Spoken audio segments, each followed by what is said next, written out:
Hello everyone, good morning. Welcome back to my channel. আশা করি তোমরা সকলে খুব ভালো আছো, আমিও খুব ভালো আছি।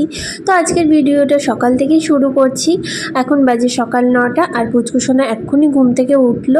তো পুচকুসোনাকে ওর দাদু ঠাম্মার ঘরে দিয়ে এসে আমি এখানে বিছানাটা করে নিলাম। এরপরে ঘরের যে বাকি কাজগুলো আছে সেগুলো আমি করে নেব। আর ঘরটা আমি সকাল সকালে গুছিয়ে নেওয়ার চেষ্টা করি, কারণ একটু পরে এই 11টার দিকে পুচকুসোনাকে তেল মাখাতে হবে, তারপরে স্নান করাতে হবে, এরপর নিজেও স্নান করব। তাই আমি চেষ্টা করি সকাল সকালই ঘরের কাজগুলো করে নিতে। এরপরে করে নিলাম ব্রেকফাস্ট। আর এখানে দেখো পুচকুসোনা একটা কাণ্ড করেছে, ও বিছানার চাদরে পটি করে দিয়েছে, যার জন্য আবার চাদরটা তুলে কেচে দিলাম। এরপরে একটা ধোয়া চাদর বিছানায় পেতে দিলাম।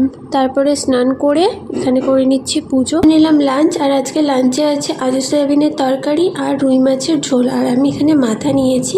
তো খেতে খেতে আজকে ভিডিওটা শেষ করছি।